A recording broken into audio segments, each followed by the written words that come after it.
You wake in the dead of night, a cold sweat clinging to your skin, your heart pounding against the cage of your ribs.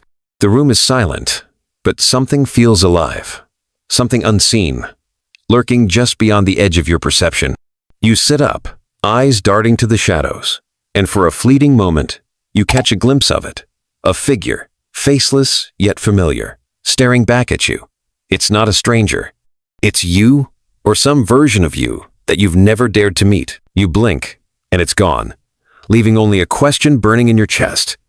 What part of me have I buried so deep that it haunts me like this? This isn't just a dream. It's a collision, a paradox that gnaws at the edges of your sanity. You've been taught to chase the light, to be good, to be whole, to polish your virtues until they gleam. But what if the light you've been chasing is a lie? What if the real you, the raw, unfiltered you, lives in the dark, in the places you've spent your life running from? Carl Jung called this the shadow, the unseen half of your soul, the repository of everything you reject, fear, or refuse to name. It's not evil, not inherently. It's just the part of you that doesn't fit the story you tell yourself. And yet, it's there, always, whispering through your impulses, your rage, your secret desires. Why does it feel so alive when you've tried so hard to kill it? Look closer. You've felt it before. That flicker of envy when someone succeeds where you failed. That surge of anger you swallow before it escapes. That quiet thrill when you imagine breaking every rule. Society calls it weakness. Religion calls it sin. Psychology calls it repression. But what if it's none of those things? What if it's the key to something greater, something you've been too afraid to claim? The tension coils tighter. You cannot be whole without it, yet embracing it feels like stepping off a cliff. How do you reconcile the saint you want to be with the beast you already are? And why does the thought of facing it make your stomach twist with both dread and longing? Here's the great question, the one that keeps you awake long after the shadows retreat.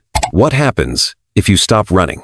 What happens if you turn around, look that faceless figure in the eye, and ask it what it wants? Not to destroy it, not to tame it, but to listen. Jung believed this wasn't just possible, it was necessary. He argued that the dark side isn't your enemy. It's your teacher, your mirror, your untapped power. But standing at the edge of that abyss, you feel the weight of a choice. Ignore it and let it rule you from the shadows, or confront it and risk everything you thought you knew about yourself. The answer lies deeper, in the roots of why it exists at all. Are you ready to dig? You've felt it now. The shadows pulse. Faint, but insistent. Like a heartbeat you can't unhear. It's not a random intruder. It's been with you all along, woven into the fabric of your being. But why does it exist? Why does this dark twin linger beneath your polished surface, gnashing its teeth against the bars of your restraint? The answer isn't simple, nor is it comfortable. It's a tangle of psychology, philosophy, and the silent forces that shape you long before you realize you're being shaped. To understand it, you must descend into the soil of your soul, where the roots of this hidden problem twist and thrive. Carl Jung saw the shadow as inevitable, a consequence of being human. You're born whole, he argued, but the world demands division. From the moment you learn right from wrong, you're taught to split yourself, to exalt the noble and exile the shameful. Society hands you a script. Be kind, be productive, be acceptable, and anything that doesn't fit gets shoved into the basement of your psyche. But Jung wasn't alone in this insight. Friedrich Nietzsche glimpsed it too, in his abyss that gazes back. Whoever fights monsters should see to it that he does not become a monster. The shadow isn't just what you reject, it's what you fear you might become. And yet, Nietzsche's warning hints at a deeper truth. Deny it too long, and it grows claws. This isn't mere theory. It's a mechanism of survival gone awry. Your mind, desperate to protect you, buries what threatens your identity. Arthur Schopenhauer, that brooding pessimist, would say it's the will, the blind, primal drive beneath your conscious choices, that fuels this split. You want to be loved, admired, safe, so you suppress the ugly, the selfish, the wild. But the will doesn't vanish, it festers. Jean-Paul Sartre might call it bad faith, living a lie to avoid the terror of your own freedom. You pretend the shadow isn't there, but every time you clench your jaw in silent rage or force a smile through envy, it's proof you're lying to yourself. The more you deny it, the stronger it grows, a parasite feeding on your refusal to look. And society? It's the architect of this prison. You're conditioned to fear the dark not just out there, but in here. Aldous Huxley saw it in the sanitized dystopias he wrote about. A world so obsessed with comfort that it amputates the soul's wild edges. Viktor Frankl, survivor of unimaginable horrors, knew it too. Meaning isn't found in perfection, but in wrestling with the mess of existence. Yet you're trained to dread that mess. Shame, guilt, judgment. They're the bars keeping your shadow locked away. But here's the rub. That cage isn't protecting you. It's protecting the illusion of who you think you are. So, you live divided. The shadow doesn't just hold your flaws. It holds your power, your creativity, your untamed potential. Jung called it the seat of the unconscious, a wellspring of energy you can't access while you're busy pretending it doesn't exist. Every time you feel that pang of something you can't name, restlessness, yearning, dread, it's the shadow knocking. Ignore it, and it seeps out anyway. In your sarcasm, your procrastination, your quiet self-sabotage, the tension mounts. What happens when the cage cracks? What happens when you can't outrun the consequences of this split? The roots run deep, but they're not the end of the story. Something darker and more profound waits in the wreckage of what this division creates. Can you feel it stirring? You've glimpsed the roots, now the shadow's origin, coiled in your psyche like a serpent waiting to strike. But knowing why it exists doesn't free you from its grip. It's what happens next that tightens the noose. The shadow doesn't sit quietly in its cage. It works in silence, shaping your life in ways you don't see until the damage is done. You think you're in control, steering your days with reason and will, but beneath the surface, this unseen force pulls strings you didn't even know were there. The consequences aren't loud, they're insidious, creeping into your choices, your relationships, your very sense of self. And the longer you ignore it, the deeper the trap sinks its teeth. Picture this. You snap at someone you love, a venomous edge to your words you didn't intend. Later, you apologize, blaming stress or fatigue, but the truth gnaws at you. Something else was driving that moment, something you can't name. That's the shadow leaking out, unbidden. Jung warned of this. What you repress doesn't disappear. It festers, finding cracks to seep through. Neuroscience backs him up.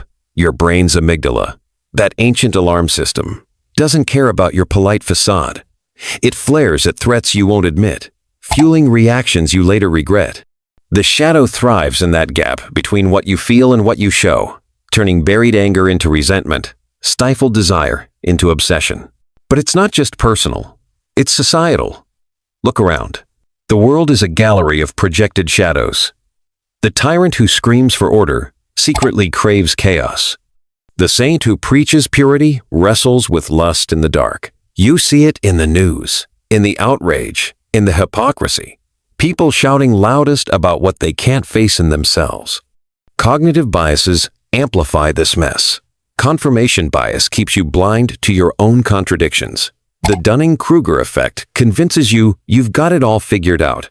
Meanwhile, the shadow runs the show, turning your unacknowledged fears into the monsters you blame on others. Jung called it projection, but you might call it the quiet engine of human conflict. And the cost to you? It's a slow erosion. You feel it in the restlessness that won't lift, the vague sense that you're not living your own life. Your energy drains into keeping the mask intact, smiling when you're seething, nodding when you want to scream. Studies show chronic suppression rewires you. Cortisol spikes, your nervous system frays, your creativity withers. The shadow doesn't just hold your flaws, it holds your vitality, and locking it away starves you of both.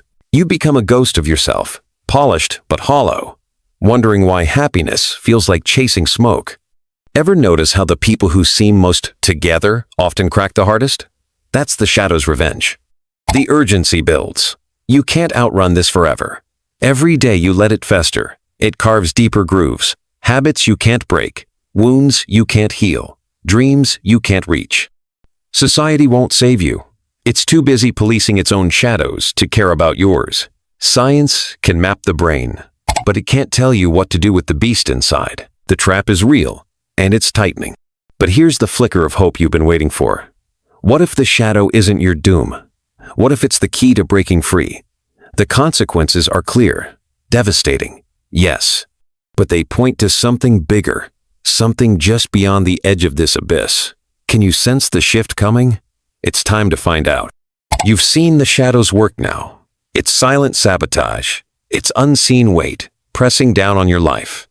The consequences have left you raw, teetering on the edge of a realization that feels both terrifying and electric. You could keep running, patching the cracks with distractions and denial, but something in you stirs, a spark of defiance, a whisper that says, enough. What if the cage isn't locked? What if the shadow isn't your captor, but your liberator? This is the rebellion Jung dared you to ignite. Not a war against the dark, but a radical embrace of it. To break free, you must turn everything you've been taught upside down and step into the fire. First, stop hiding. The shadow thrives in your refusal to look at it, growing monstrous in the dark. Jung's answer was integration, facing what you've buried, not to destroy it, but to claim it. Start small. Next time, envy twists your gut. Don't shove it down. Ask it what it wants. Maybe it's not pettiness. Maybe it's a hunger for something you've denied yourself. When rage flares, don't smother it. Let it speak. It might be guarding a boundary you've let others trample. This isn't indulgence. It's excavation. You're digging for the gold, buried in the muck, the strength you've mistaken for weakness. Jung said, the shadow holds 90% of your vitality.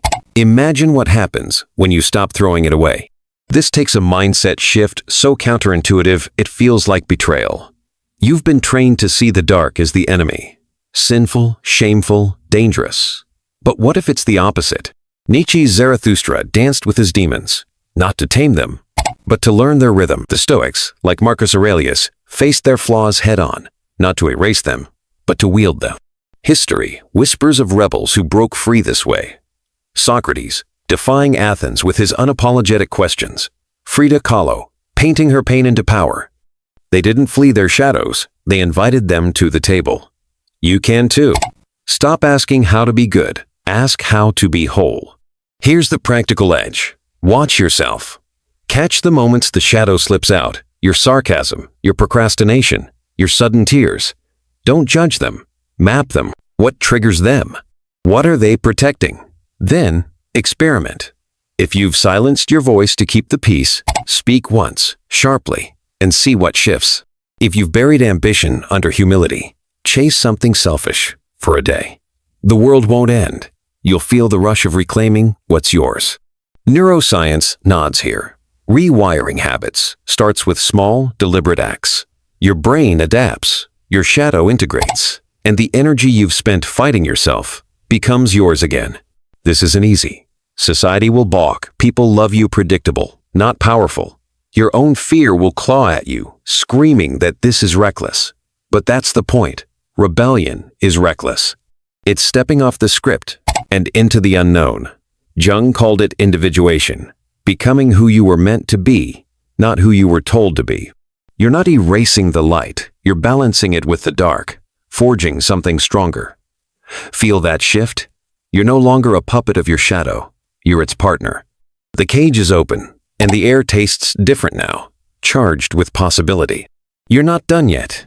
This rebellion is just the beginning, a spark that could burn down the illusions you've lived by. But there's a deeper truth waiting, a revelation so potent it could redefine everything. Can you hear it calling? It's time to take the final step into the abyss and discover what's been waiting for you all along. You stand now at the precipice, the rebellion still humming in your veins. You faced the shadow, invited it in, felt its jagged edges meld into something you can hold. The air feels heavier, richer, as if the world itself has shifted to meet you. But there's one last veil to pierce, one final truth, that Jung hinted at, a revelation so profound it doesn't just free you from the shadow's grip. It redefines the very ground you walk on. This isn't about taming the dark or balancing it with the light. It's about seeing what they've been hiding all along. You are not two halves at war.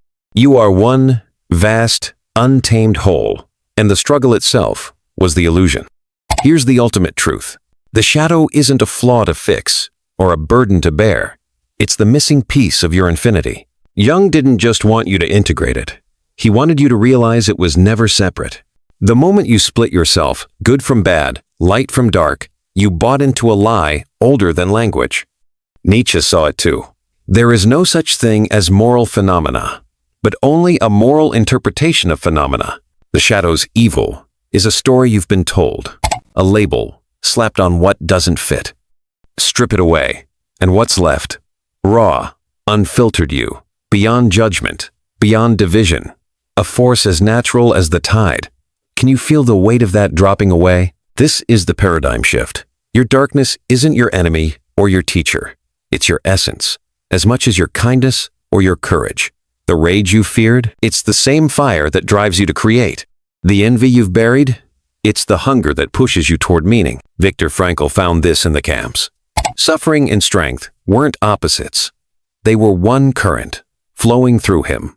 You've been fighting a phantom, exhausting yourself to keep half your soul in chains, when all along it was begging to be seen. The moment you stop resisting, the war ends. What's left isn't chaos, it's clarity. A quiet so deep it hums. Look back now. Every time you stumbled, every regret, every shame, it wasn't a fall from grace. It was the shadow calling you home, shouting through the noise of who you thought you should be. That restless ache you've carried, it wasn't failure. It was the pull of something vaster than the mask you wore. Sartre's freedom isn't just in choosing. It's in owning the totality of what you are. Huxley's dystopia feared this truth. A world that denies the dark, denies the human. But you can step beyond that lie. You can stand in the center of yourself, unbroken, and see it all, light and shadow, woven into a single thread. So here you are, at the edge of everything. The air crackles with the weight of what you've uncovered. Picture it, a vast, endless plain, shadows stretching long beside the light, no longer at odds but dancing as one. You breathe, and it's not just air, it's power, yours, reclaimed from the abyss. Jung's final gift isn't an answer, it's a mirror. Look into it. See the face staring back, not a saint, not a beast, but you, whole, alive, infinite. The question isn't, who am I without my shadow? It's, who am I when I stop pretending it's not me? Step forward now. The world waits. But it's different, haunted, yes, but alive with a fire you've only begun to wield. This isn't the end. It's the beginning. What will you do with this truth? What will you build with the pieces of a soul no longer divided? The abyss isn't behind you. It's within you. And it's vast. And it's yours. Go. Live it.